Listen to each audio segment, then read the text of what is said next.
all to my YouTube channel Mechanical Study, where we study different mechanical systems. In today's lecture we are going to study about Rankine cycle, which is also called as vapor power cycle.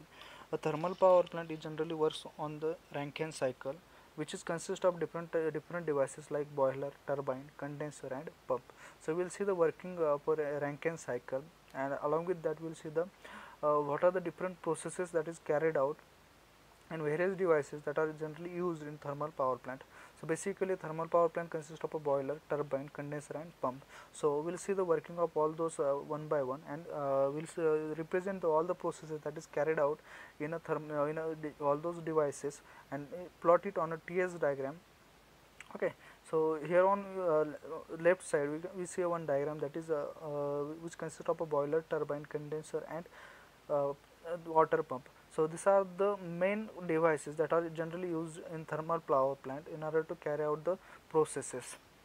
Now a thermal power plant basically first of all is an important device that is used is the boiler. So boiler is one of the type of a heat exchanger. Here you can say boiler, where heat transfer will be take place between the flue gases which is generally produced in the furnace because of the combustion of the fuel, which may be a coal or it may be any gas. Now as this flue gases flows over the boiler tubes, heating process will carried out. As in boiler tubes there will be a water will be flow. As water flows through boiler tubes, a heat transfer will be taking place between the flue gases and the water that is present in the boiler, and as heat transfer takes place between the flue gases and the water that is in the boiler which is flowing in the boiler tubes. Okay, so as heat transfer takes place, a water will gets converted at the outlet of a boiler into a steam. Now how this process will be carried out we will see on TS diagram. So basically here we can say TS diagram.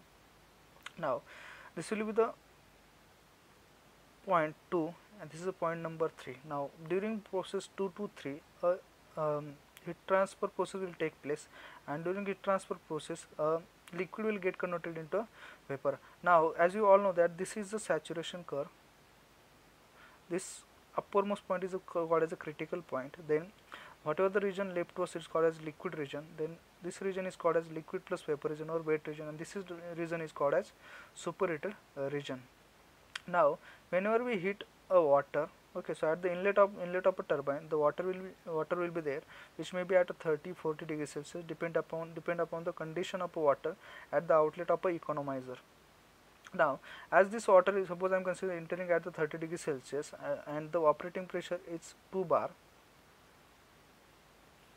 At 2 bar its temperature will rise, means there will be a sensible heat gain take place between 2 to 2 dash.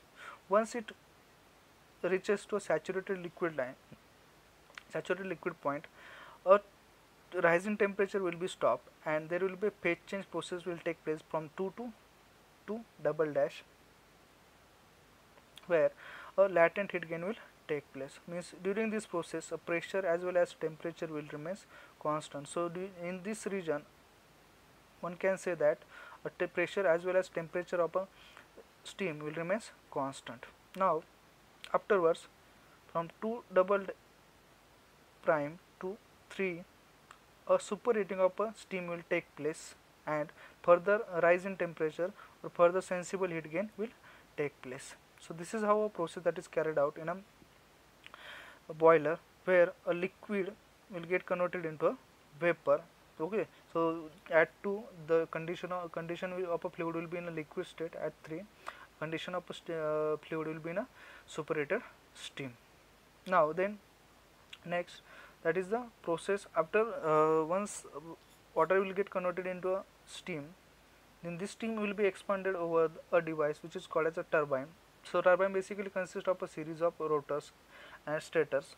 As the function of a stator is to guide the steam and impact it on the blades, so that the blade will rotates, and which enables a shaft of a turbine to rotate. Once shaft of a turbine will rotate, it enables a alternator shaft to rotate, as alternator shaft is coupled with the turbine shaft, and the electricity generation will take place. After that, once the expansion of a steam over the turbine blades takes place, that is between process 3 to 4, there will be decrease in temperature as well as pressure of a steam take place.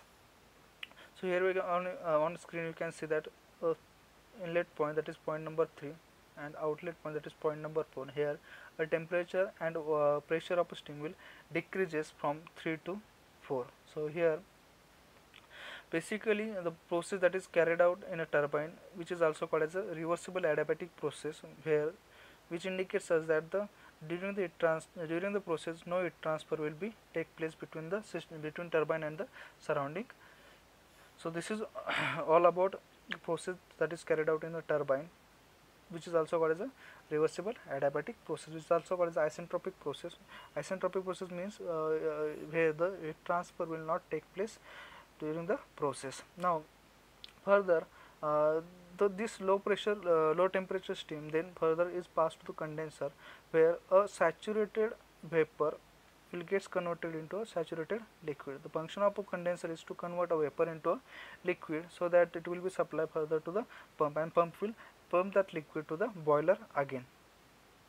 Now there are two types of a condenser that is basically used in thermal power plant, that is one is a jet condenser and another is a surface condenser.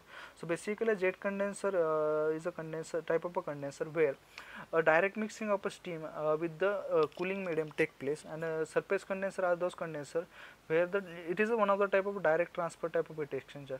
So direct transfer type of heat exchanger are those heat exchanger where a direct mixing of two fluids will not take place, but the heat transfer will take place across the boundaries of tubes of a condenser.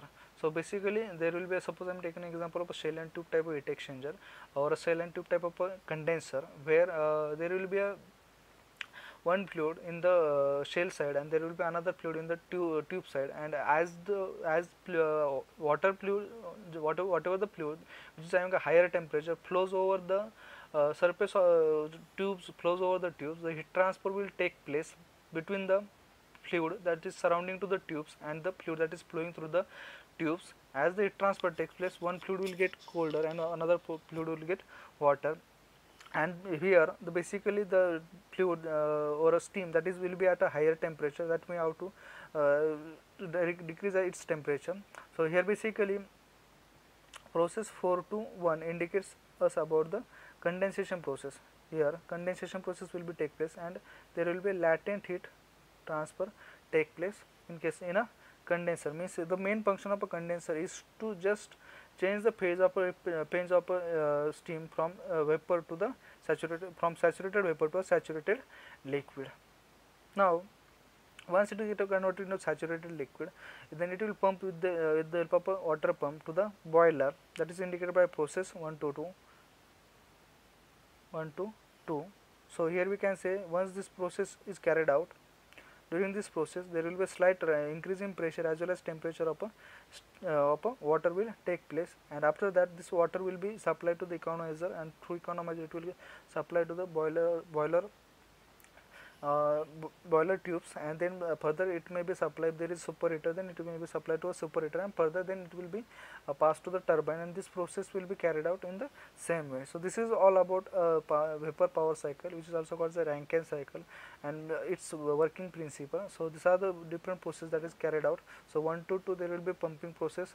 Okay, it is also generally called as generally it is taking place at by isentropic pumping. Then 2 to 3 is called as it is nothing but the heat addition process, which is generally carried out at constant pressure. Then 3 to 4 is nothing but the isentropic expansion process that is carried out in turbine, and 4 to 1 is a constant pressure heat rejection process that is carried out in the condenser. So this is all about Rankine cycle. So do like and subscribe to my channel. Thank you.